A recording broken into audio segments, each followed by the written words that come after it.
Assalamualaikum Assalamualaikum warahmatullahi wabarakatuh. Ila Rasulullah sallallahu alaihi wasallam wa azwajihi wa dzurriyyatihi wa ashabihi wa tabi'ina ila yaumil summa baina Muhammadana wa jaddidu wa jaddil wa aqina wal ulama syarahin wa malaikatil muqarrabin khususan li mu'alifatil kitab wa khususan li qadri shalihatul hajah syaulalul fatihah. A'udzu billahi minasyaitonir rajim. Bismillahirrahmanirrahim. Alhamdulillahirabbil alamin arrahmanirrahim maliki yaumiddin.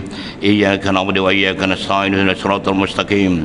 Siratal ladzina an'amta 'alaihim ghairil maghdubi 'alaihim waladdallin. Amin. Summa rahimul kubur minal minat wal muslimat min masyaril ghurabiha khususan ila baina wa baikum syaulalul fatihah. A'udzu billahi minasyaitonir rajim. Bismillahirrahmanirrahim. Alhamdulillahirabbil alamin. Arrahmanirrahim maliki yaumiddin. Iyyaka na'budu wa iyyaka nasta'in.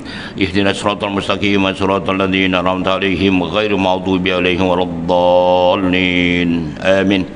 Wabil khusus kepada isteri-isteri kita, suami-suami kita, putra-putri kita, cucu-cucu kita, saudara kita, jamaah kita, muslimin, muslimat, mukminin di mana saja mereka berada.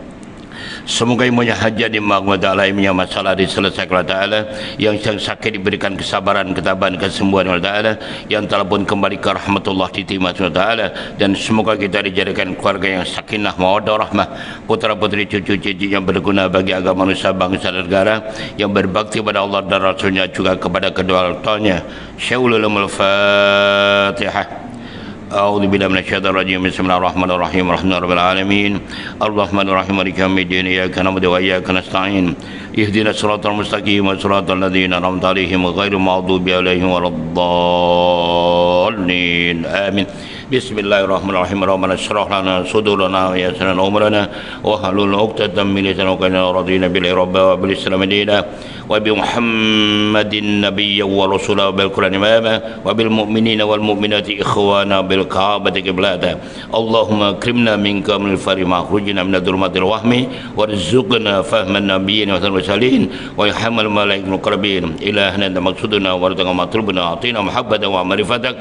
Allahumma aftah alaina hikmataka wa anshur alaina min khuzaini rahmatika ya arhamar rahimin. Wa sallallahu ala sayyidina Muhammadin rabbil alamin. Bismillah, alhamdulillah, syukurillah, wa rasulillah wa ala washabihi wa mawalah, la hawla wa la quwwata illa billah, ma ba'du. Al-Mukarraman para Ustaz, Tuan Guru, Tuan Imam yang berbahagia, Tuan Pengurusi Surau dan Tuan kuasanya, Datuk, Datin, Tuan dan Puan yang dimuliakan Allah SWT. Syukur alhamdulillah, pagi yang berbahagia ini kita dapat bersua kembali, dan kita berada di bulan awal, bulan Rabiul Awal, bulan keputraan junjungan kita Nabi besar Muhammad SAW. Maka diminta pihak pengurusan minta kita bicara tentang Maulidur Rasul. Baik, sebelum kita bicara lebih jauh, mari kita mencari berkah dan salat, berkah dan syafaat dari Rasulullah SAW. Kita sambil berdiri membaca salat ramai-ramai. Allahumma shalli ala Muhammad. Sallallahu ala Muhammad. Sallallahu alaihi wasallam. Sallallahu ala Muhammad. Sallallahu alaihi wasallam.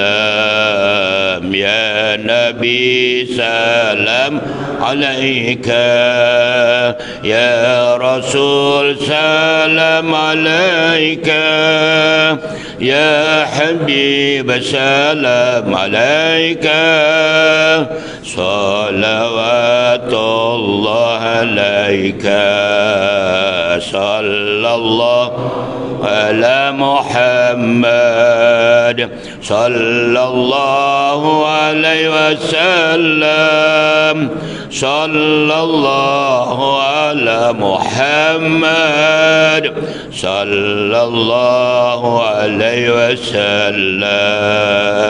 Asyraqal badru alaina fatafas minhul buduru مثل حسنك ما رأينا قد يا وجه سروري صلى الله على محمد صلى الله سلم صلى الله على محمد صلى الله عليه وسلم أنت شمس أنت بدر أنت نور فوق نوري أنت إسير وغلي أنت مصباح صدوري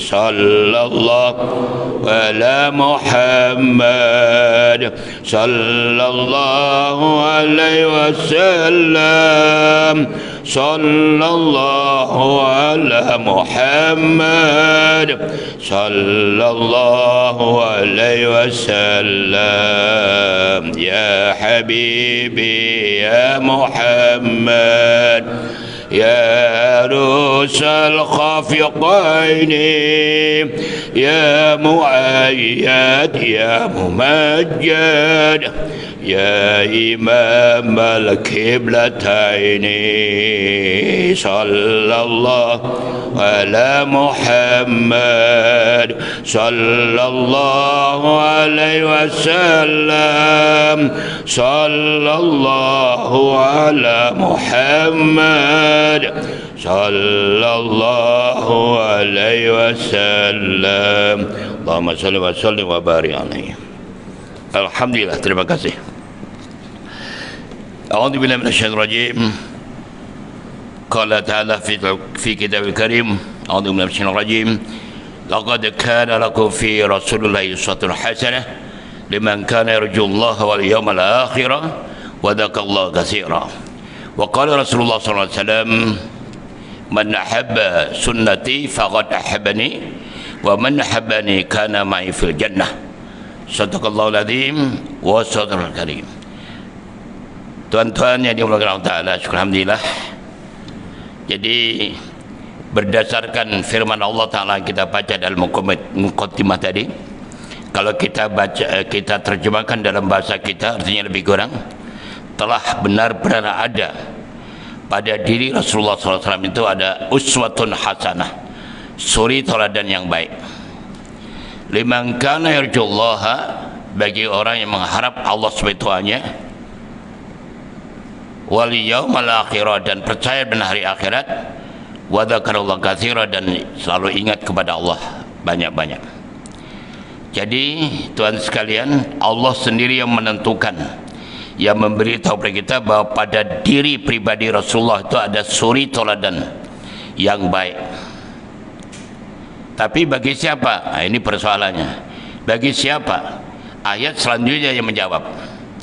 Pertama, ini dari tiga golongan yang boleh mengikuti jejak Rasulullah SAW.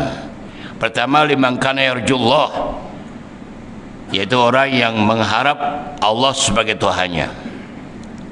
Yang kedua, yang percaya penuh tentang konsep hari akhirat. Dan yang ketiga, orang yang selalu berzikir kepada Allah. Baik tuan sekalian, ayat tadi liman kana yarju, yarju itu dari kata roja, yarju, roja itu masternya, artinya mengharap.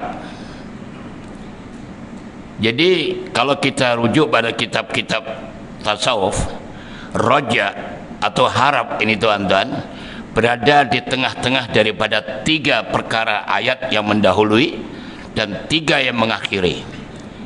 Coba bayangkan, hanya mengatakan yarju atau roja. Jadi orang yang mengharap atau berkualifikasi kelayakan untuk mengharap pada Allah ini, bukannya kita mengharap saja, tapi arti mengharap mesti didahului dengan tiga perkara ini. Pertama, orang yang mengharap kepada Allah Ta'ala mesti orang yang takut dulu, rasa takut baru mengharap, dan rasa takut tidak akan wujud sebelum adanya rasa cinta, Dan kata cinta tidak akan ada kecuali dengan rasa kenal. Jadi kalau kita urutkan, kenali dulu. Kenali siapa Allah Ta'ala itu, zatnya, sifatnya, afalnya. Kenali dengan benar-benar. Jadi kenali ilmu tauhid. Kenali Allah, siapa Allah itu. Setelah kenal, maka akan timbul cinta. Cinta. Maka dari itu orang tua kita mengatakan tak kenal maka tak cinta. Cinta. C-I-N-T-E, cinta. Kata Imam Al-Ghazali, cinta adalah mendahulukan sesuatu dari yang lain.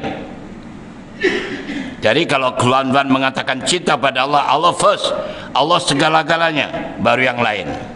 Tapi kalau kita lakukan selain Allah dulu, baru Allah, ini namanya belum cinta. Apalagi Allah Ta'ala itu maha cemburu, tuan sekalian. Makhluk macam kita ni cemburu itu bisa membunuh seseorang. Orang cemburu bisa membakar rumah, membakar kereta, membakar kilang dan sebagainya. Dan Allah maha cemburu. Bukan hanya cemburu, maha cemburu. Sikit saja tidak kenal Allah, Allah tolak. Itu sekalian ya. Jadi mesti cinta. Lepas cinta baru rasa takut. Takut. Atau bahasa Arabnya pertama adalah makrifat, kenal, kemudian hub, cinta, dan khauf, takut. Bila sudah takut, baru timbul roja, mengharap. Nanti saya terangkan balik, saya terangkan dulu. Setelah kita mengharap, apa yang kita harapkan akan timbul 3 perkara yang selanjutnya. Setelah kita mengharap, akan timbul khudu', ketenangan. Hati itu menjadi tenang, khudu'. Namun khudu' ini sifat tenang yang tidak stabil, masih labil. Artinya pagi boleh tenang, petang hari tidak, malam tenang kembali. Itu namanya sifat karakter khudu'. Maka terus kenali Allah dulu. Lama-lama akan timbul yang selanjutnya, yaitu khusyuk. Yang keenam, khusyuk. Khusyuk ini ketenangan yang sudah berterusan, bukan macam khudu' tadi. Khusyuk sudah menjiwai, masuk pada jiwanya, dan anytime dia pagi, petang, siang, malam dia khusyuk, tenang. Ada apa saja, mendapat kenikmatan tenang, mendapat ujian pun tenang, karena dia tahu segala-galanya datang dari Allah Ta'ala. Pandemi ke, endemi ke, punya duit ke, tak punya duit, khusyuk. Dan khusyuk ini setelah kita lakukan dan kita rasakan terus, akan timbul anugerah yang tertinggi, namanya tawaduk. So tawaduk ini adalah peringkat yang tertinggi. Sudah humble, sudah menyatunya diri dengan Allah Ta'ala. Hanya sudah darah sudah putih, bukan leukemia, tapi darah itu putih. Jadi sekalian ya, ini daripada kata harap bisa menimbulkan sesuatu yang luar biasa dalam kehidupan seseorang. Dan Allah menyebutkan tadi, liman kana yarjullah, bagi siapa yang mengharapkan Allah sebagai Tuhannya. Kenapa begini? Realitinya kan banyak. Ramai orang yang mengharap bukan Allahnya dia harapannya, bukan Allah jadi Tuhannya. Banyak yang menjadikan manusia jadi Tuhannya, pekerjaannya jadi Tuhannya, kepintaran jadi Tuhannya, pangkat kedudukannya menjadi Tuhannya. Walaupun tidak mengucapkan, tapi perbuatannya menunjukkan bahwa orang ini adalah tidak menyerah, tidak mengharap Allah sebagai Tuhannya. Maka dari itu kehidupannya selalu dalam keadaan floating, dalam keadaan bingung, walaupun sudah mempunyai apapun juga. Maka dari itu mari tuan-tuan kita harap, kita pelajari sekali lagi, ayo, supaya kita selalu mengharap kepada Allah. Pertama kali kenali Allah. Allah itu siapa? Dalam mengenali Allah Ta'ala, Rasulullah SAW bersabda, man arafa nafsahu faqad arafa rabbah. Ini salah satu di antara cara tip untuk mengenali siapa Allah itu. Nabi mengajarkan, siapa yang kenal pada diri, dia akan kenal pada Tuhannya. Diri, kenali diri, siapa diri kita. Tuan-tuan dan puan kenal siapa kita ini, siapa diri kita ini. Untuk mengenali siapa diri kita ini, kita diajar oleh Allah Subhanahu wa taala ayat innalillahi wa inna ilaihi rajiun. Artinya apa? Kita harus tahu dari mana kita ada, untuk apa kita ada ini, dan selepas ini kita kemana. Ini harus kita bisa jawab. Kalau kita bisa menjawab 3 soalan ini, maka kita akan sukses mengenali diri kita. Dari mana kita datang? Cari, tuan-tuan sekalian, ajaran Islam lengkap selengkap-lengkapnya. Daripada A sampai Z. Karena Qurannya ada dan hadis ada. Tidak paham, tanya kepada tok guru, tanya kepada ustaz, tanya kepada ustazat, pak imam dan sebagainya. Karena itu perintah Allah juga. Fas'alu ala dzikri in kuntum la ta'lamun. Bertanyalah pada ahli profesionalnya kalau kalian tidak tahu. Coba tuan sekalian, kenali diri dulu. Siapa diri kita? Dan diteruskan, Nabi yang mengajar kepada kita, di dalam diri manusia ada segumpal darah, ada segumpal daging. Kalau ini baik, maka baik keseluruhannya. Kalau jelek, maka jelek keseluruhannya. Ala fil qalb, itu hati. So bagaimana prosesnya? Untuk mengenal diri, kenali hati kita masing-masing. Hati kita ini ada di dalam diri kita. Nama di mana Nabi yang kita hormati kelahirannya pada pagi hari ini sudah memberikan tip, memberikan ajaran. Ini ajaran yang mesti benar, tidak benar kecuali benar. Di dalam diri ada segumpal darah tadi, hati. Jadi hati dikaji oleh para ulama-ulama sufi terbagi menjadi 3. Pertama ada hati yang hidup, kedua hati yang berpenyakit, ketiga hati yang mati. Masya Allah, ini kalau kita bahas tak habis-habis tuan sekalian ya. Oke, sekarang kita pilih salah satu aja, hati yang hidup. Kalau Datuk, Datin, Tuan dan Puan ingin hati selalu hidup, tipnya ada, tinggal ngikut saja. Kita tinggal menjadi follower saja. Ulama-ulama sudah menerangkan sebagainya. Dan jangan terlalu banyak tanya kalau kita orang yang biasa-biasa aja. Kecuali kalau Datuk, Datin orang mujtahid. Artinya hafal Quran, hadis paling tidak 1000 hadis, paham qawaid, paham usul fiqh, fatwa fiqh, bolehlah soal. Tapi kalau gobloknya sama dengan saya aja tuan sekalian, ya sudah ikut aja. Ini segimana adanya, betul atau tidak? Saya atau tidak? Koplak gundulmu baru tahu. Macam yoyo, nanti sohe pun tuan tidak paham, diajarkan aja pun tuan tidak melakukan, tapi soalan terlalu banyak. Ini zaman-zaman akhir ini banyak provokator-provokator yang begitu itu terperangkap dengan ucapan-ucapan. Kenapa? Ya kemajuan teknologi yang canggih tuan sekalian. Coba cara belajar aja.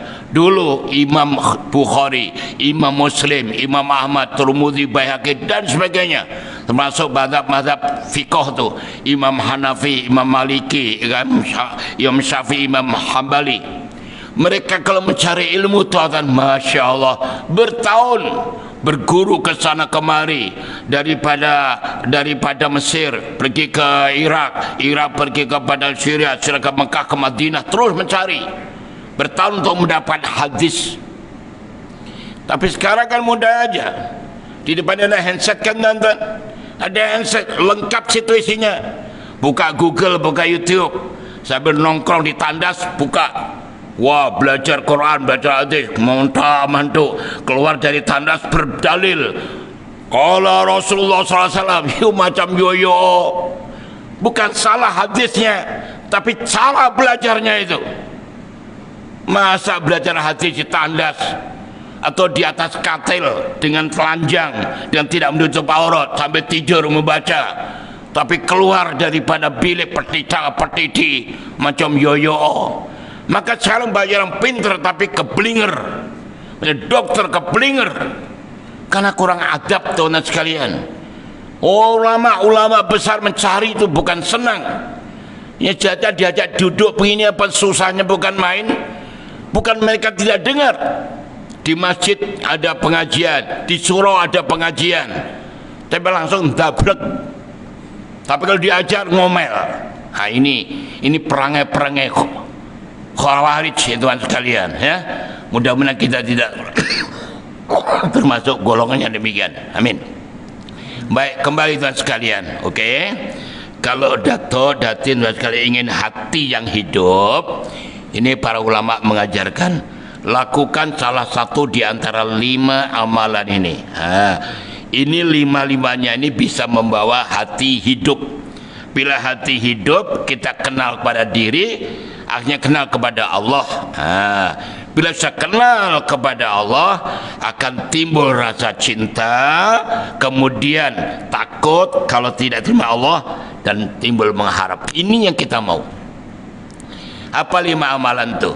Pertama, membaca Al-Quran dengan memahami maknanya. Senang kan? Persoalannya kembali pada diri kita sendiri. Sehari semalam sudah berapa ayat yang kita baca? Itu dulu. Baca berapa? Kalau lebih lagi ikut ajaran Sayyidina Umar ibn Khattab. Kalau boleh jangan kurang 100 ayat. Setiap hari 100 ayat. Dan dia di samping 100 ayat ini ada 10 ayat yang kita terjemahkan. Itu dulu kita lakukan secara istiqomah.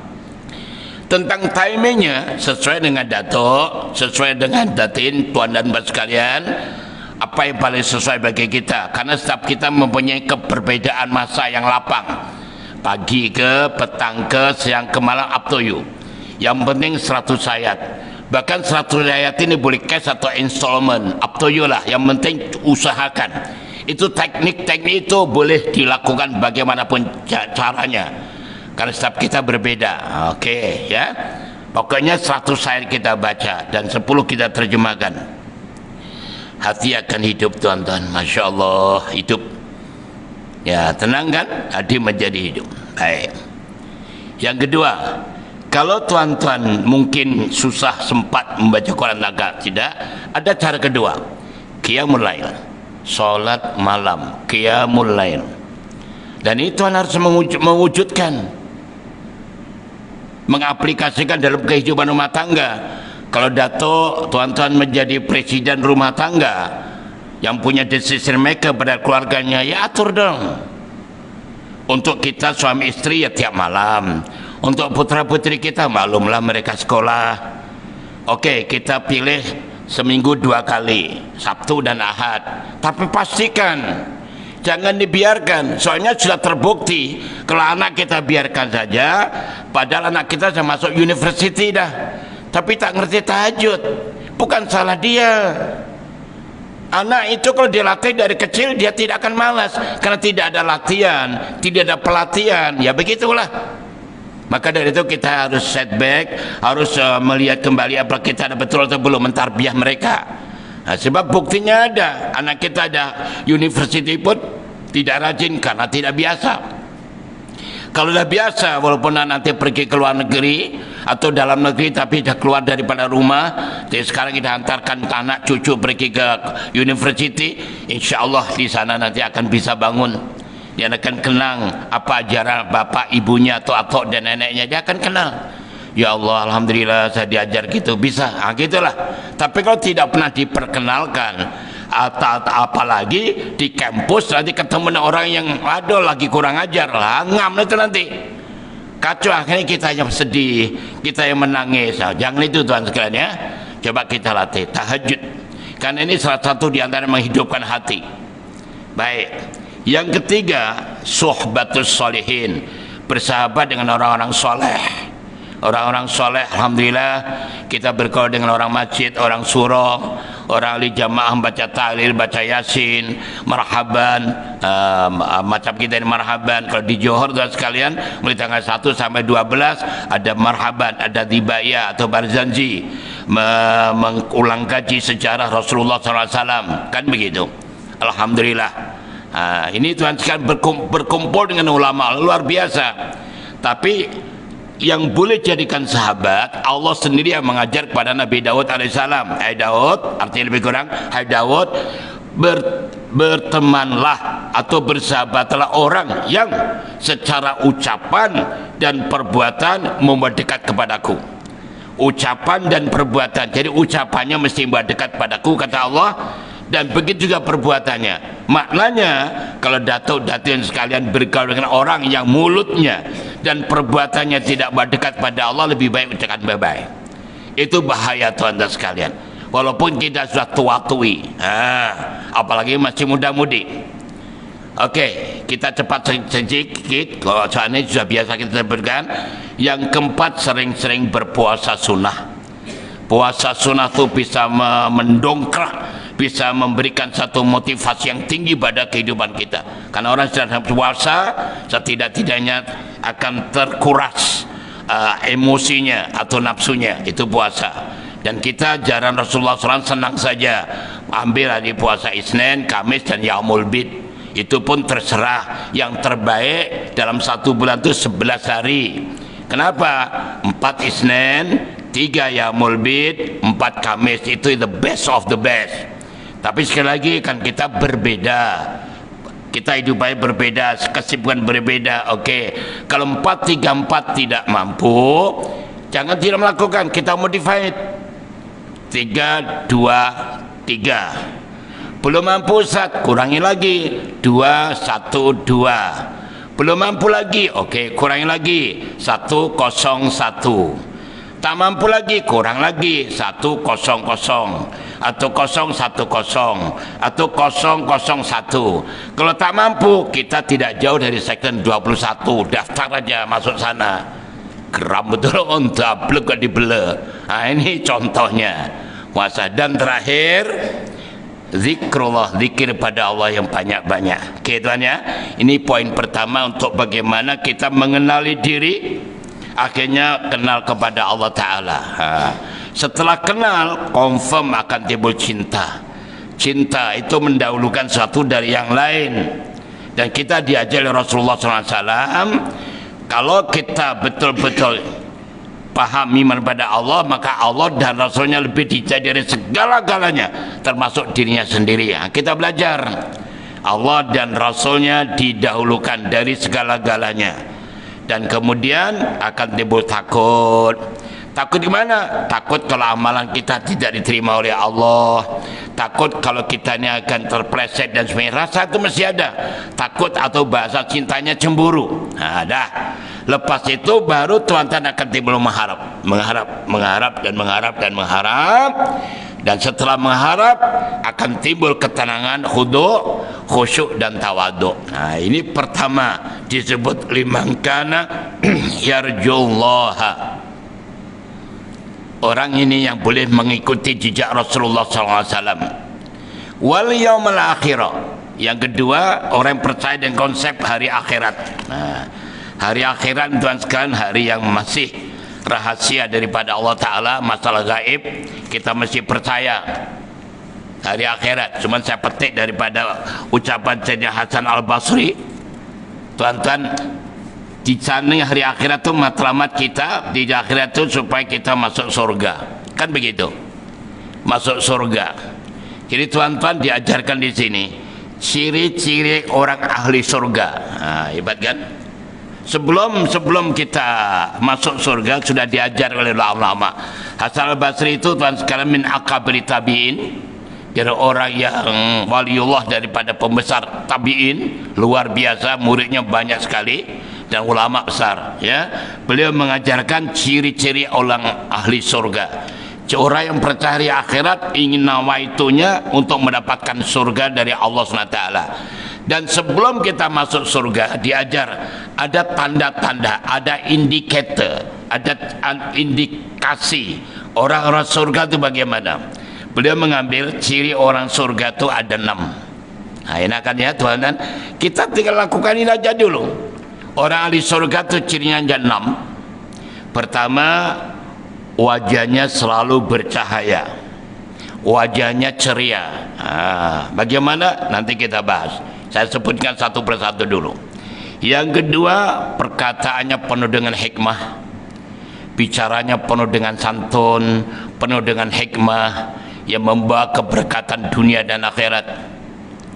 Yang ketiga, hatinya lembut. Yang keempat, dermawan. dermawan. Yang kelima, berakhlak mulia. Berakhlak mulia atau berbudi pekerti luhur. Dan yang terakhir, yang keenam, lisan dan hatinya selalu membaca Quran, berzikir, bersolawat dan beristighfar. Masya Allah, luar biasa. Jadi mari kita coba mengikutinya, dan mengikut ulama ini tidak salah. Itu ajaran Rasulullah SAW. Al ulama warasatul anbiya, ulama pewaris para nabi. Alhasil ulama lain muktabar ini yang dikenali oleh seluruh dunia, maka kita boleh follow. Baik, apa kata beliau selanjutnya? Untuk mendapatkan wajah yang bercahaya, wajah yang ceria, ada 4 yang harus kita lakukan. Ada 4 amalan yang harus kita lakukan. Pertama, jaga takbiratul ihram bersama tu imam. Alhamdulillah tuan sekalian ya, dalam sholat jamaah tuan-tuan sekalian itu ada 3 masbuk. Kita harus paham nih ilmunya. Ada 3 masbuk atau ketinggalan. Pertama ada masbuk takbiratul ihram, ketinggalan takbiratul ihram. Katakan imam sudah Allahu Akbar, tuan masih main-main dan sebagainya sampai imamnya baca Bismillahirrahmanirrahim, Alhamdulillahirabbil alamin, baru Allahu Akbar, tuan sudah kehilangan 1 hikmah takbiratul ihram. Yang kedua, masbuk Fatihah. Masbuk Fatihah, ketinggalan Fatihah.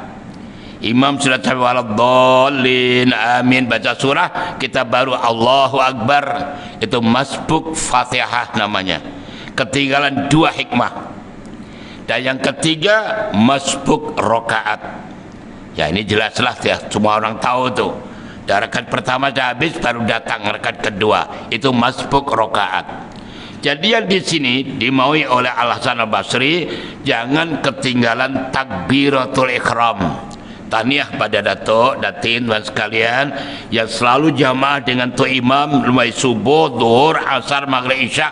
Di mana saat kita jamaah, kita follow dengan takbirnya tu imam kita. Ya Allahu Akbar, kita follow Allahu Akbar. Ini the best of the best. Ini kalau tuan-tuan dilakukan, salah satu di antara kan ada yang menyebutkan tatkala kita di Mekah dan di Madinah, jangan sampai ketinggalan takbiratul ihram, terutama 40 waktu.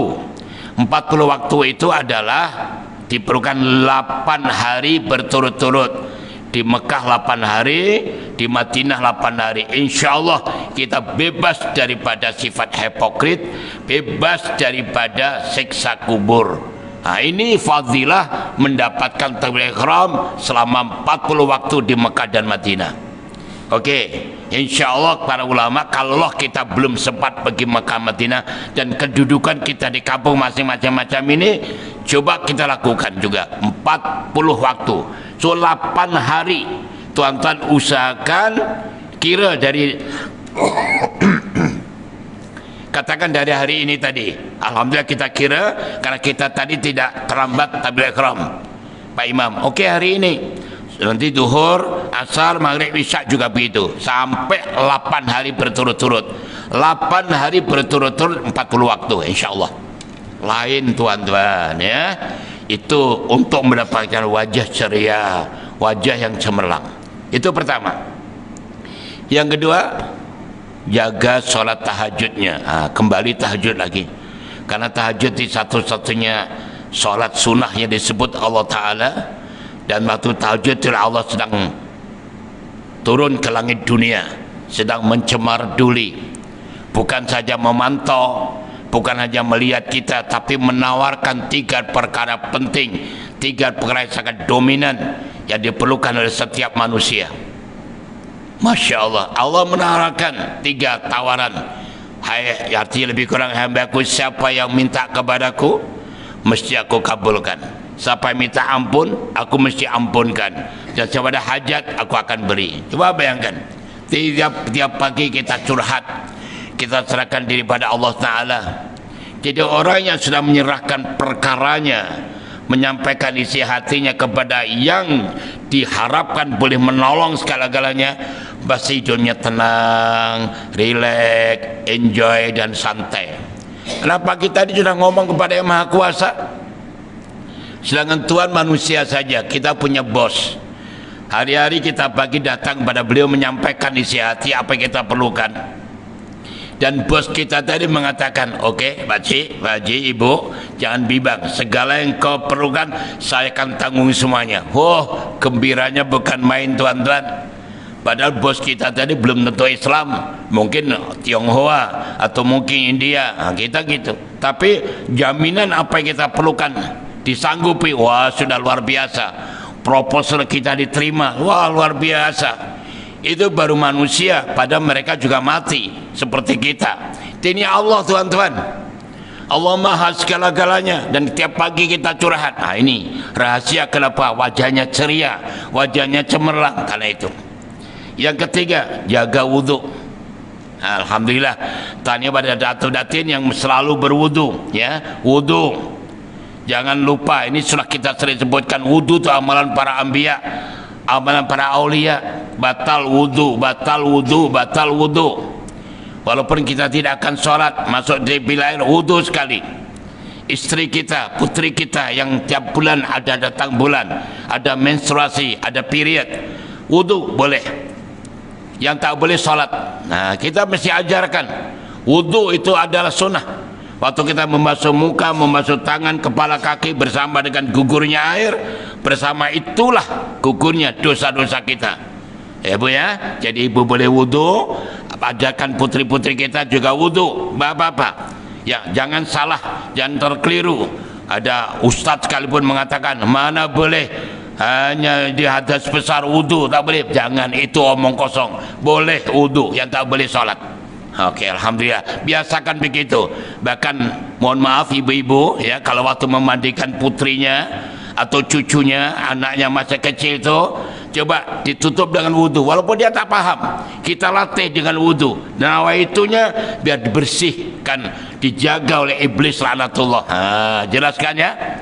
Oke, apalagi kita tahu hadis sahih dan kitab Nashihul Ibad disebutkan ada 3 amalan yang boleh menghapuskan dosa-dosa kecil secara online. Pertama, isbagul wudu fi sabarat, selalu berwudu di mana saja berada. Batal wudu bisa menghapuskan dosa kecil secara automatically. Kedua, naqlu adam ila jamaah, berjalan menuju sholat jamaah seperti yang Datuk lakukan sekarang ini, baik menggunakan kendaraan kereta atau motosikal atau basikal. You know basikal, jalan kaki. Itu perginya itu dihapuskan dosa-dosa kita. Dan ketiga, sholat sunnah rawatib qobliyah ba'diyah. Oke, sudah sering kita sebutkan. Baik. Yang keempat, nah ini supaya wajah selalu cemerlang dan kita mengharapkan surga. Yang mengharapkan yaumul akhirah, hari akhirat itu kan surga. Apa? Jaga pandangan dari perkara-perkara yang haram. Jaga pandangan daripada yang haram. Pokoknya jaga betul-betul lah. Jangan keterlaluan melihat sesuatu yang dilarang oleh ajaran kita. Itu karena dari pandangan itulah orang akan melakukan sesuatu yang tidak baik. Maka kita kawal, kita jaga baik diri dan keluarga kita. Gitu kan? Satu.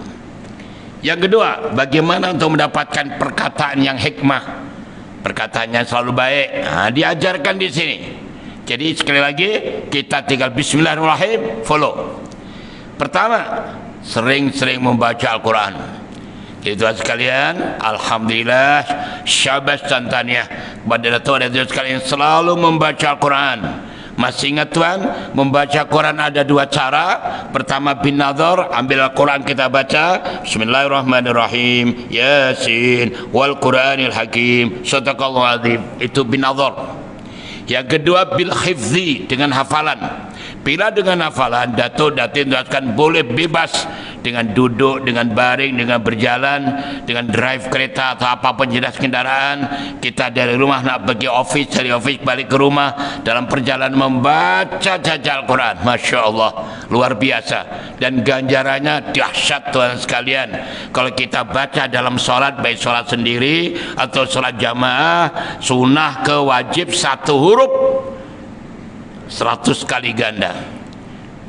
Coba berapa ayat yang dibaca itu imam kita tadi, Masya Allah, berapa juta kita dapat. Itu dalam solat. Kalau di luar solat dalam sekarang ini, tuan dan puan masih dalam keadaan wudu, 1 huruf 25 kali ganda.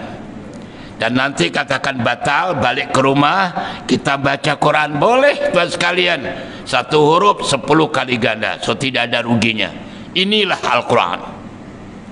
Baik, dan Quran itu nanti dalam keadaan di barzah, di alam barzah akan menjadi teman setia kita, dan tatkala kita di padang mahsyar, Quran yang memberi syafaat kepada kita. Masya Allah, luar biasa. Itu pertama.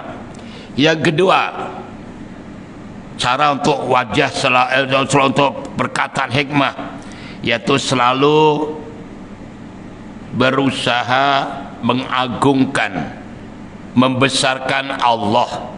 Apapun juga yang kita pandang, yang kita dengar, yang kita rasa, agungkan Allah. Mengagungkan Allah dulu, jangan mengagungkan manusia, jangan mengagungkan makhluk. Selain Allah namanya makhluk. Ya senang saja tatkala Tuhan berjalan, tengok keindahan flora dan fauna, subhanallah, masya Allah, tabarakallah, melihat sunset atau sunshine, Allahu Akbar, subhanallah. Itu melihat apa saja yang indah, subhanallah, tidak indah, innalillah, atau masya Allah, subhanallah. Allah dulu sebut. Ini mengagungkan Allah. Banyak orang mengagungkan manusia dan sebagainya. Baru-baru ini kan Ratu Elizabeth baru mangkat, baru mendiang Elizabeth. Coba bayangkan, orang-orang Britain orang kaya, orang populer, orang pinter, tapi ternyata goblok juga itu.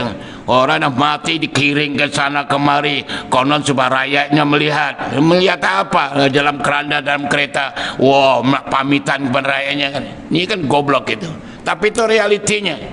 Aneh bin ajaib tapi nyata. Diagung-agungkan sesuatu perkara tidak sesuai. Ini Islam tidak mengajarkan demikian. Agungkan Allah, besarkan Allah, bukan mengagungkan makhluk, baik yang sudah meninggal atau masih hidup. Baik, itu yang kedua. Yang ketiga, kalau kata-kata hikmah, zikir pagi dan petang. Zikir pagi dan petang. Kalau datuk datin sekalian sudah biasa membaca Al-Maqsurah, Al-Maqsurah itu ya susunan zikir yang disusun oleh Asy-Syaikh Al-Albani, zikir langsung dari Rasulullah SAW. Alhamdulillah, pagi lepas salat duha baca Maqsurah, lepas main asar Maqsurah, boleh. Alhamdulillah, itu luar biasa. Dan biasa membaca Maqsurah, insyaAllah akan dimudahkan pergi umrah dan haji, dan setidak-tidaknya akan mimpi ketemu dengan Rasulullah SAW. Itu banyak ribuan orang yang sudah testimoni macam begini ini. Baik, kalau tidak biasa Maqsurah, zikir ala Imam Al-Ghazali. Imam Al-Ghazali mengajar zikir kita ada 7 hari, ada 7 menu zikir. Macam sekarang ni hari Ahad, ya Hayyu ya Qayyum. Okey, nanti ba'da salat duha, kalau di rumah masing-masing baca 500. Nanti ba'da asar 500. Beres kan? Atau tuan-tuan instrumen, letiap lepas salat saja, baca 20 dapat 100, kalau 200 dapat 1000. Ini zikir. Karena zikir tadi, tuan sekalian, di akhir tadi kan orang selalu zikir pada Allah Ta'ala. Zikir itu artinya melibatkan Allah dalam segala aspek kehidupan kita. Sebut Allah tuan sekalian. Karena Allah SWT berfirman, A'udzubillahi minasyaitonir rajim, ala bidzikrillah tatma'innul qulub. Ingatlah dengan zikir pada Allah, hati menjadi tenang, hati tentram.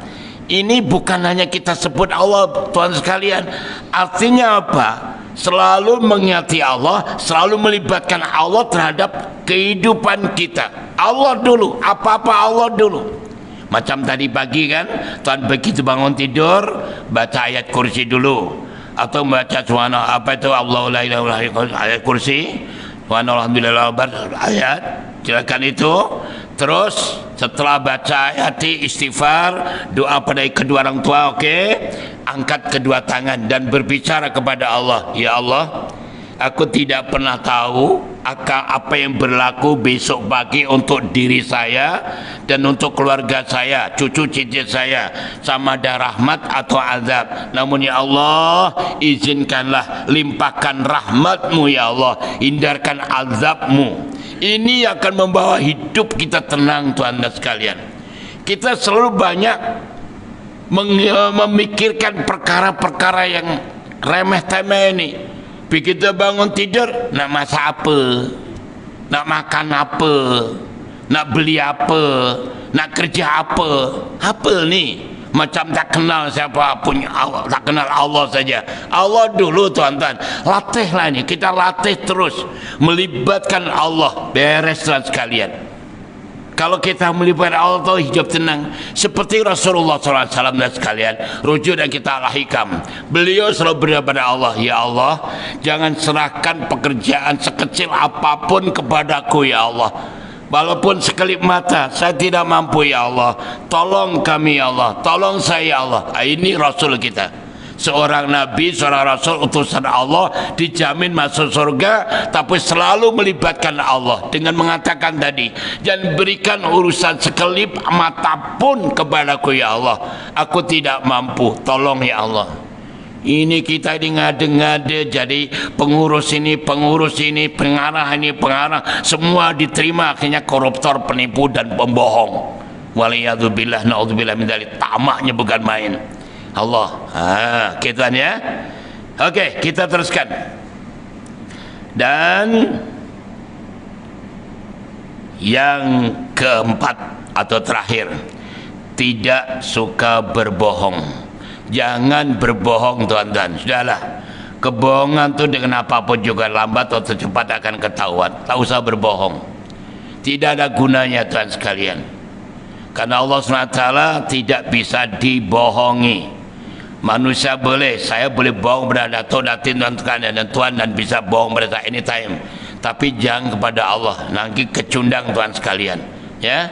Karena Allah tidak boleh dihijab dengan cara apapun juga. Baik, sudah kita maraton sekian tuan sekalian. Yang keempat, bagaimana ya orang-orang ciri ahli surga itu, yaitu lembut hati, hatinya lembut. Bagaimana supaya hati lembut?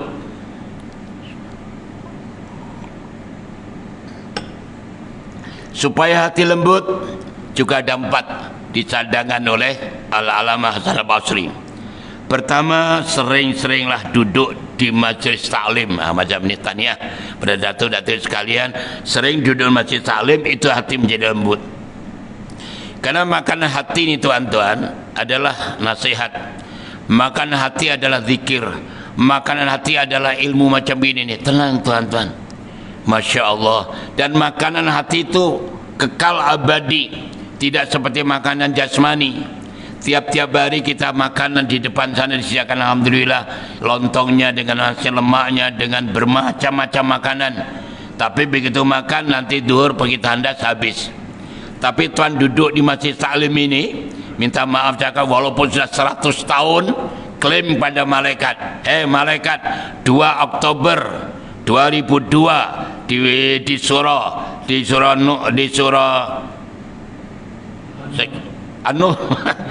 lupa, surah An-Nur ayat 20. Saya dengan Ustaz Tunggal Wahidin ngaji ini, bab ini, mana ada lengkap, tidak kena fungus dan virus.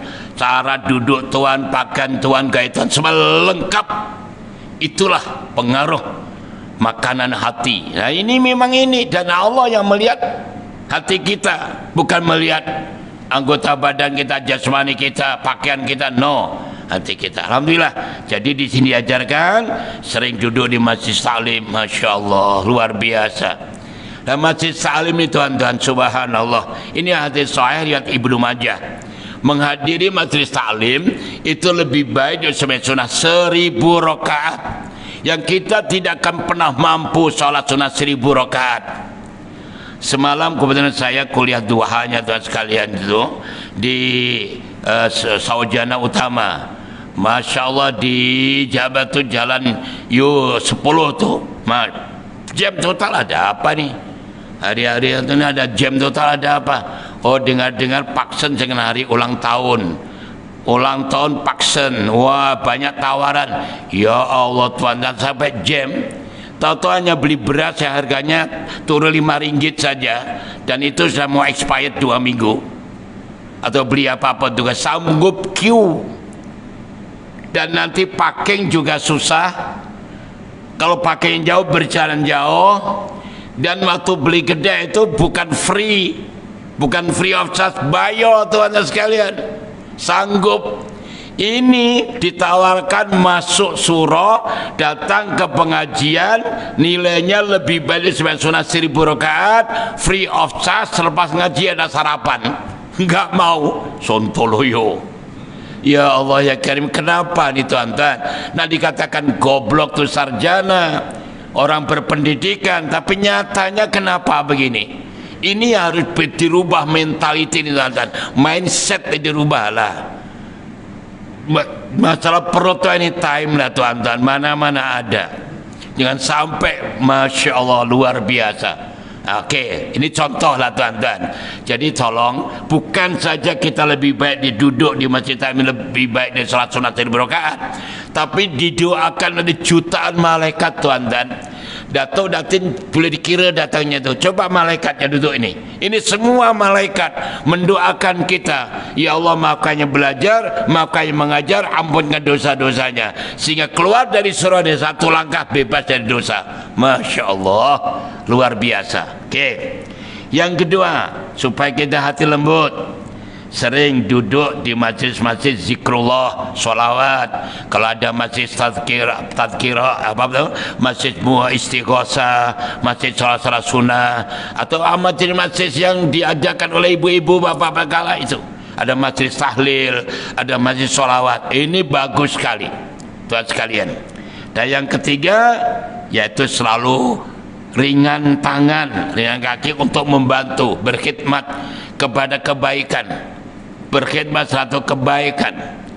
Masya Allah, apapun kebaikan, walaupun kita bukan EJK surau, walaupun kita bukan EJK masjid, apapun juga, walaupun bukan, pokoknya sama kebajikan, kebaikan, kita bantu. Seperti yang disampaikan oleh Sayyidina Hasan Al-Basri, tuan dan puan, istilah bahasa kita ya, lakukan kebaikan sekecil apapun kerana Allah atau lillahi ta'ala. Karena tuan-tuan dan puan tidak tahu mana amal mana yang akan diterima Allah. Saya ulangi tuan-tuan, lakukan kebaikan, amal kebaikan sekecil apapun dengan ikhlas, dengan tulus ikhlas lillahi ta'ala, karena kalian tidak tahu amal mana yang diterima oleh Allah. Jadi dicontohkan, mungkin contoh sudah sering saya sebutkan untuk sekalian. Ada 3 contoh yang diangkat luar biasa. Pertama, seorang penulis tuan sekalian, minta maaf katakan ini tuan dan penulis, saya sedang menulis begini ini tuan sekalian. Tentu ada seekor lalat terbang yang kehausan, hingga di ujung pena, tulisan itu dengan dakwat lah ya, dengan pena tulis. Dibiarkan saja dengan tidak ada diusik sampai lalat itu puas, kenyang, pergi. Satu ketika tatkala dia meninggal dunia, Allah perintah pada malaikat menghapuskan dosa-dosanya. Dia pun terkejut. Tuhan, saya di dunia banyak dosa, kenapa dimaafkan dosa-dosa ini? Oke, nih, mari ikut saya. Buka lagi rakaman videonya. Nah, coba kamu perhatikan. Waktu sedang kamu menulis, ada seekor lalat terbang kehausan, kamu biarkan. Kamu dengan ikhlas, dengan mengganggu dia, kamu betul-betul jujur. Allah menilai itu. Kejujuran kamu, keikhlasan kamu itulah yang menghapuskan dosa-dosa walaupun seekor lalat. Karena lalat itu pun juga makhluk Allah Ta'ala. Tapi jangan salah paham Bapak dan Ibu, bukan nanti balik ke rumah terus beli lalat, bukan itu sekalian ya. Ini Allah SWT melihat. Kedua, ini contoh agak kurang lagi dahsyat tuan sekalian, dan tuan-tuan hafal semua cerita ini. Seorang pelacur kerjanya tiap malam melacur aja, katakan begitu. Pagi ini balik, dalam perjalanan nampak seekor anjing tuan, anjing, bukan kucing, bukan ayam, bukan kambing, anjing. Nanti mengatakan dia menjilat-jilat tanah itu. Dia timbul simpati, timbul empatinya. Ya Allah, kasihan anjing nih, dia sanggup menggunakan kasutnya, turun ke perigi, diambil dan minumkan air. Ini bisa membawa Allah ridho dan diampunkan dosa-dosanya. Masya Allah. Satu lagi, seorang majusi, orang yang penyembah api Tuhan sekalian. Dia kaya raya di kampung ini, katakan daerah kita ada paling kaya. Anaknya cantiknya bukan main, menjadi primadona kampung ini. Dan bapaknya ini jahat. Ini anak saya kalau cantik diambil orang, ya rugilah, baguslah nih. Maka dikawin sendiri. Oh, namanya majusi, tak tahu hukum, dikawin sendiri. Singkatnya cerita, tatkala malam akan berhubungan dengan anak kandungnya ini, tahu nampak tingkap dan dua tingkap dan ada seorang ibu tua tu mundar mandir lampu pelita begitu. Dia tak jadi hubungan, dia turun cari ibu, dikejar itu. Tanya, Bu, kenapa malam-malam ni mundar mandir ke sana kemari? Jawabnya, minta maaf Tuan, saya malu pada Allah, saya ini orang muslimah yang berbeda akidah dengan Tuhan sekalian, dan minta tolong kepada Tuhan adalah malu karena Tuhan orang yang bukan Islam, Tuhan majusi. Orang ini Tuhan tidak banyak cakap, majusi ini balik ke rumah, ambil satu goni atau karung gandum dengan lauk pauknya, digendong sendiri, pikul sendiri macam style Sayyidina Umar Ibnu Khattab tu, dibawa dan diberikan. Satu ketika seorang waliullah mimpi ketemu Rasulullah SAW dan Nabi kirim beritahu pada orang ini, sampaikan salamku kepada orang yang namanya ini di kampung ini. Betul teman-teman? Cari, katakan masuk kampung ini, Tuhan ada orang yang namanya ini kampung ini. Ada sana di atas bukit rumahnya, orang kaya raya itu, tapi dia jahat, dia kawin dengan anak sendiri karena dia orang majusi. Jadi waliullah itu terkejut, ini agaknya salah alamat ini. Takkan Rasul kirim orang majusi kirim salam, tak jadilah balik.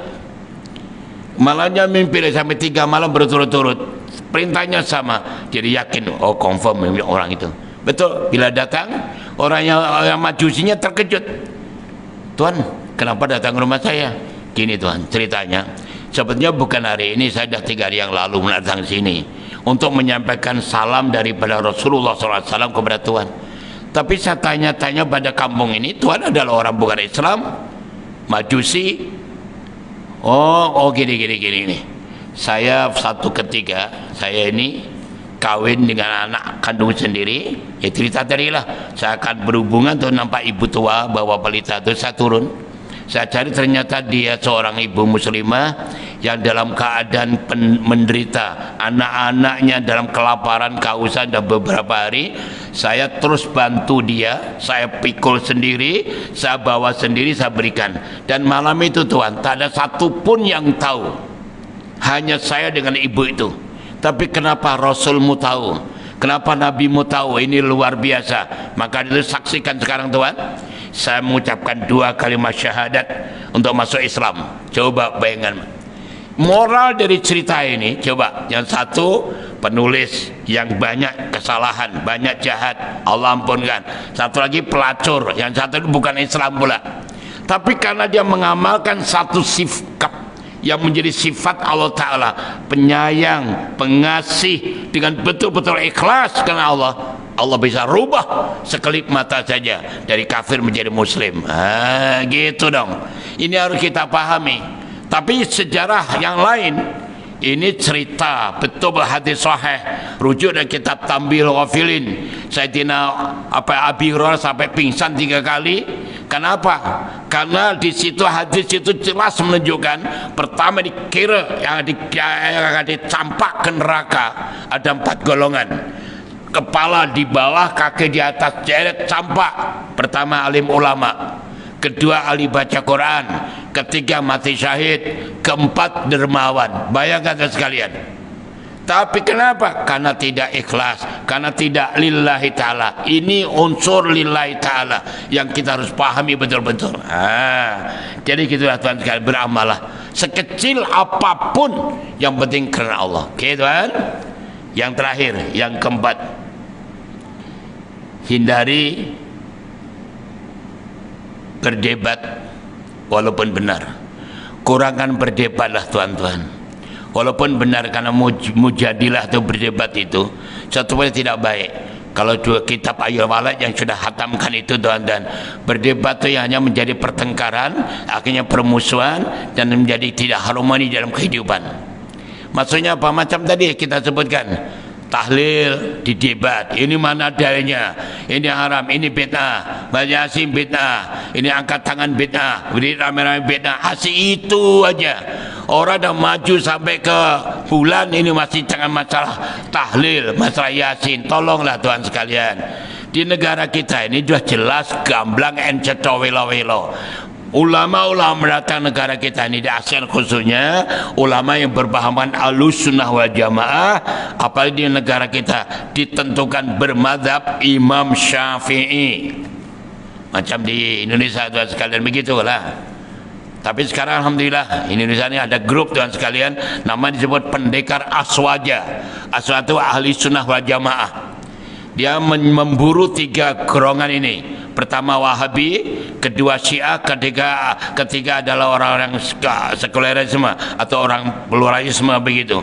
Orang-orang yang itu dicari. Kalau ada satu ceramah laporan di masjid, ada pahaman Ustadz Wahabi, mesti didatangi. Jadi cabar. Kalau tuan mau berdebat, ayo berdebat sini. Kalau tidak, akhirnya dia takut. Karena ajarannya lemah. Kita tahu sejarah Wahabi itu siapa. Syiah juga begitu. Nah, jadi ya, Ahlussunnah wal Jamaah harus ada berani begitu tuan sekalian. Dan ini sudah mulai ada pendekar Aswaja. Dikejar habis-habisan tuan sekalian. Ditanya kenapa mengembangkan ajaran-ajarannya sudah aja sesat macam begini ini. Okey, dah. Baik tuan sekalian, terakhir. Saya berikan begitu, masa tidak mengizinkan. Terakhir, sekarang bagaimana menjadi yang keempat nih, dermawan. Saya yakin Datuk Datin tuan sudah dermawan dah. Alhamdulillah, saya merasakan sendiri saya mampu membangun itu madrasah karena salah satu diantaranya daripada derma Datuk dan tuan sekalian. Tapi jangan pernah berhenti ya, pokoknya tiap-tiap bulan ada kota itu diisi, walaupun sedikit kan, sekecil apapun tuan, jangan ditengok aja. Kalau malah hari ini lupa bawa duit, tuan-tuan bulan depan tapi triple itu iya. Jadi tuan-tuan bisa angkat kedua tangan, ya Allah terima kasih saya bisa membantu bikin pondok pesantren Belah Satu Ngelawedin sana, walaupun sekecil tak apa, latih putra putrinya. Tapi waktu menaruhkan itu sebut cita-citanya apa untuk ibu bapak atau dan nenek, itu aja tuan sekalian. Enak kan? Apalagi di sana banyak kotak-kotak di surau kita ini. Ada 1, 2, 3, 4 kotak. Okey, 4 10 ringgit bagi 4. 2 ringgit, 2 ringgit setengah, 2 ringgit setengah. Bismillah, rata semua dapatkan itu. Itu cara orang-orang dermawan. Oh, sekarang bagaimana? Untuk menjadi orang dermawan bagaimana? Ini adalah tip daripada Hasan Al-Basri. Pertama, sering-sering membaca dan merenung fadilah sedekah. Sering-sering merenung atau membaca fadilah sedekah. Masya Allah tuan-tuan, dalam Quran, dalam hadis banyak sekali itu. Yang sering saya sebutkan 3 surat sajalah. Ini cukup akurat dan cukup menyadarkan kita. Pertama, rujuk surat Al-An'am dan Al-Baqarah. Al-An'am 160, Al-Baqarah 261. Itu fadilahnya. Modal kita hanya RM1, Allah darabkan 10, darab 700 equal 7.000 online. Coba bayangkan, hanya RM1 menjadi 7.000. Mana ada bank, yang ada hanya Allah SWT.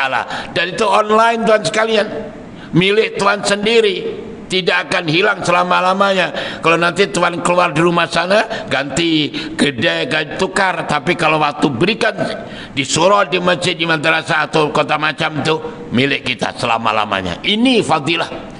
Dan ini tidak pernah ada tuan sekalian, hanya Allah. Kedua, firman Allah dalam surah Al-Munafikun ayat 10. Di situ Allah berfirman, arti lebih kurang, nafkahkan atau berikan apa yang kau rezekikan, kata Allah, sebelum kedatangan maut, sebelum kedatangan mati. Sebab kalau sudah mati, tangisan orang mati itu satu aja, ya Allah kembalikan saya ke dunia sekejap aja, fa asaddaq, aku nak sedekah, wa aku minas sholihin, jadi orang soleh. seluruh dunia orang dalam kubur matinya, malah dalam kubur tangisannya satu aja, kembalikan sekejap ke dunia. Dan sekarang Datuk, Datin, tuan-tuan, kita masih ada di dunia sekarang nih. Berbanggalah tuan-tuan sekalian. Karena orang mati itu aja diminta balik sekejap, nak sedekah, nak beramal solat, itu nggak bisa. Sudahlah ngakulan jutawan, bilion orang yang kondang kalau kau kajolon doro, very very popular, tidak boleh. Bahkan non kita ayolah itu dikatakan oleh Allah Ta'ala dan surah kita hari Jumat kan Pak Imam kita baca surah Sajdah itu ayat 12 tuh. Ingin balik juga ke dunia. Apa jawab Allah? Si goblok, si tolol, si bahlul. Kamu baru datang dari dunia. Kenapa nak pergi balik sana? Jadi mumpung tuan-tuan masih diberi kesempatan, ayo lakukan yang terbaik. Itu maksudnya tuan sekalian, banyak membaca fadilah-fadilah. Yang ketiga surah At-Tolak ayat 7 itu membicarakan supaya setiap ada masalah Allah beri solusi. Itu confirm teman-teman sekalian, apapun masalah ada solusinya.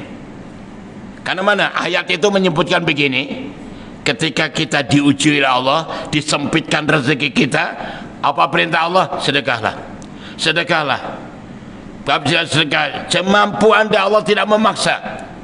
Karena dengan sedekah itu Allah akan menjadikan yang susah jadi senang, yang impossible jadi possible, yang tidak mungkin jadi mungkin, yang gagal jadi sukses. Kurang apa tuan sekalian? Oke, itu fadilah dari 3 Al-Quran. Yang hadirnya satu aja tuan, masih banyak sebetulnya, tapi satu cukup. Dalam buku 40 hadis penawar hati itu, di sana disebutkan, hindarkan dirimu dari api neraka walaupun hanya sedekah separuh biji tamar. Separuh biji tamar tuan sekalian, bisa separuh aja. Coba bayangkan, itu hadis sahih, enggak percaya kafir. Jadi alhamdulillah sahabat, tanyanya tuan sudah ahli sedekah, tinggal meningkatkan saja, meningkatkan saja. Baik tuan sekalian, yang kedua, sering-sering bergaul dengan orang-orang fakir miskin, orang yang masya Allah kurang bernasib baik dan sekalian. Katakan kais pagi makan pagi, kais petang makan petang. Lihat, ajak putra putrinya waktu cuti datang, tengok-tengok kehidupan mereka, akan timbul perasaan masya Allah begitu. Atau sebenarnya kita dah cukup tuan, jangan di sini pun, karena tiap pagi ada lori bawa lori sampah tu. Coba bayangkan, yang duduk bergayut 2 orang tu, tiap-tiap pagi tuan-tuan berbau dengan sampah, menggawe sampah, tapi alhamdulillah tidak sakit pun, tidak apa. Coba kita renung, ya Allah, orang ini alhamdulillah Engkau telah memberikan kami begitu bahagia. Itulah tuan-tuan, insya Allah akan timbul satu perasaan yang luar biasa dan kita mendapatkan kenang. Apalagi digabungkan dengan niat harian yang Tuhan telah baca. Salah satu yang ketiga itu, saja aku hari ini akan menyempurnakan hajatnya saudara sesama Islam lillahi ta'ala la haula wa la quwwata illa billah. Ini masya Allah tuan-tuan, hidup kita sepanjang hari, sehari semalam sudah serah kepada Allah lillahi ta'ala. Maka orang yang sudah mengamalkan syukur harian ini, hidupnya tuan-tuan relax, enjoy, santai. Sebab apa? Sebab apa yang kita keluarkan, peluh kita, penat kita, susah kita, menderita kita, terubah oleh Allah menjadi penghapus dosa-dosa. Dan apa yang kita keluarkan, pagi-pagi beli sarapan, lepas itu pergi mall atau pergi kedai runcit untuk makan di malam, kemudian balik beli petrol pump, di petrol pump sana isi metro full tank, lepas itu berjalan bayar tol, dan tiap-tiap bulan bayar bil listrik, bil handphone, bil telepon, bil Clinton.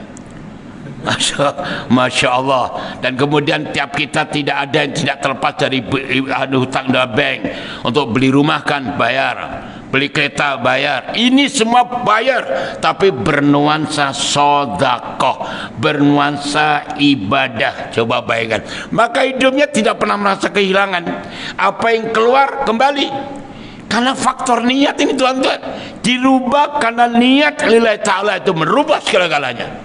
Pahami betul waktu syukur harian tu, tapi jangan ya Allah aku bersyukur kepadamu dan jadi orang iman dan Islam, itu kan tadika. angkat kedua tangan, dihayati. Ya Allah, aku bersyukur kepadamu ya Allah, karena Kau telah menjaga orang beriman, orang Islam, bukan orang kafir ya Allah.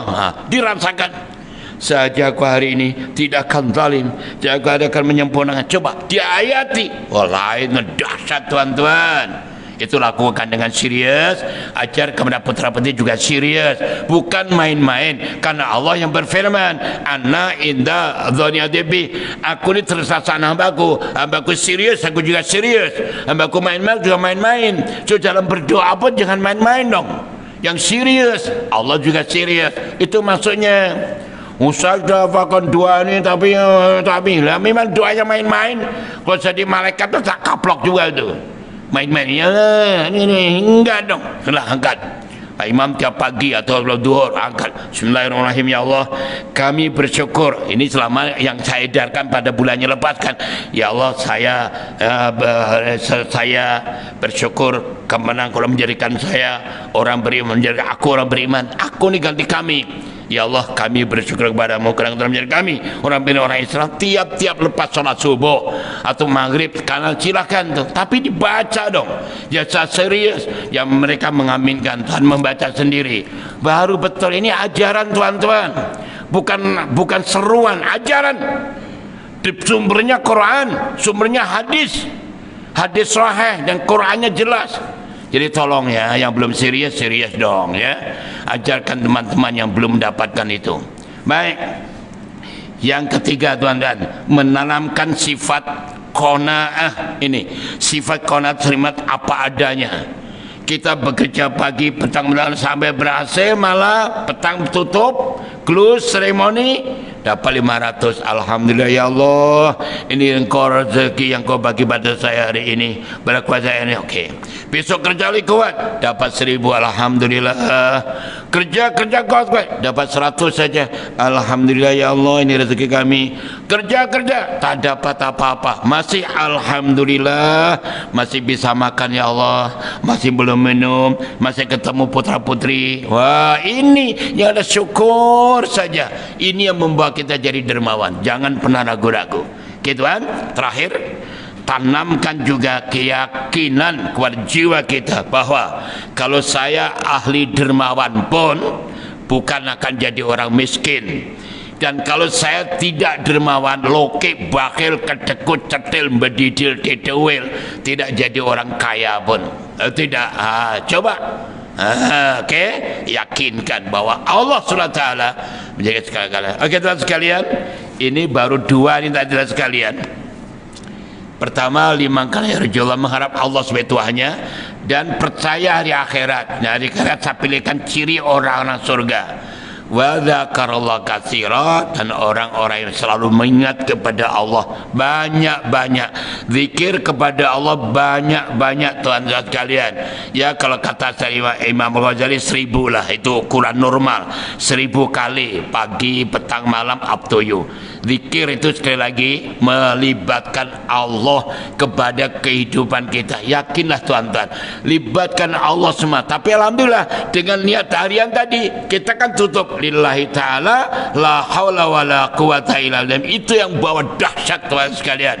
Maka kita melibatkan langsung selama 24 jam kepada Allah Ta'ala. Hayati dengan betul-betul. Cuman kurang penghayatan yang membuat kita masih ragu-ragu. Ayo yakini dengan betul-betul. Itu namanya melibatkan Allah. Karena kita sendiri bukan milik kita sendiri. Siapa kita? Semua milik Allah, kembalian kepada Allah SWT.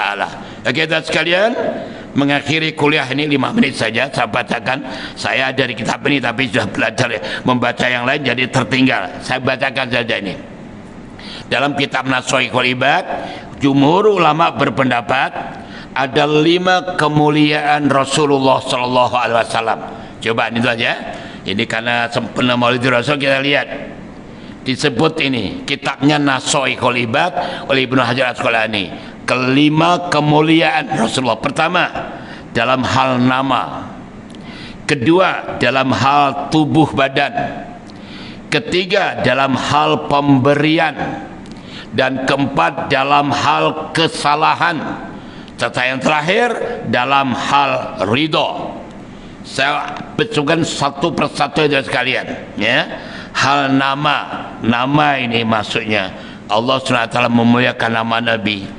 Jarang disebut Muhammad, tapi disebut ya Rasul, Yasin, Toha, ya Mudassir, ya Muzammil. Itu nama Nabi, dimuliakan Allah SWT. Masya Allah, luar biasa Tuhan sekalian. Itu masalahnya. Oke. Yang kedua, dalam hal tubuh. Maksudnya apa? Ketika beliau berdoa atau memohon sesuatu yang berkaitan dengan masalah tubuh, doa beliau pasti dikabulkan Allah Ta'ala. Dan tuan-tuan, kita sholat, tahu kan? Kita sholat ini confirm dan hancur sholat kita ini, karena Allahu Akbar saja. Sebenarnya waktu iya karena berdua, iya karena saya itu kan artinya hanya kepadamu ya Allah kami menyembah, hanya kepadamu kami minta pertolongan. Itu bahasanya. Tapi yang otak kita melalang nggak karu-karuan. Apalagi minggu depan kita nak genduri kawin. Allahu Akbar, baru iya karena butuh ada 6 mall masuk tuan-tuan. Tesco dulu, sekarang Lotus, Tesco, Jasko, Sogo, Paksen, Giant, Maidin. Ya Allah, mana-mana mahal, Maidin juga yang murah. Masya Allah. Itu kita tuan-tuan, dalam sholat bisa merancang program. Itu kita akui saja. Tapi alhamdulillah ulama-ulama sufi menyebutkan, untungnya istilahnya di dalam sholat ada membaca sholawat kepada Nabi. Sholawat itulah yang membuat sholat kita diterima oleh Allah. Masya Allah, ini kekuatan sholatan sekalian. Ada dalam tahiyat akhir disebut ada rukun qauli, tidak membaca sholawat batal sholatnya. Ini ternyata rahasianya. Tatkala kita sholat itu ada sholawat, terima. Majelis ini tuan-tuan tidak ada sholawat, tolak oleh Allah. Tuhan berdoa dengan cara apapun, menangis apapun juga, tidak ada baca sholawat, tolak oleh Allah Ta'ala. Ini kekuatan sholawat. Kenapa begitu? Coba, rukun Islam Allah langsung perintah pada kita. Tapi sholawat tuan dan sekalian, Allah menyebut nama Nabi. Nabi sebut langsung oleh Allah. Setiap khutbah Jumat itu Pak Imam Tok Bilal kita sebelum Imam naik mimbar dipadani, innallaha wa malaikatahu yusholluna ala nabi. Allah dan malaikatnya bersolawat pada Nabi. Luar biasa.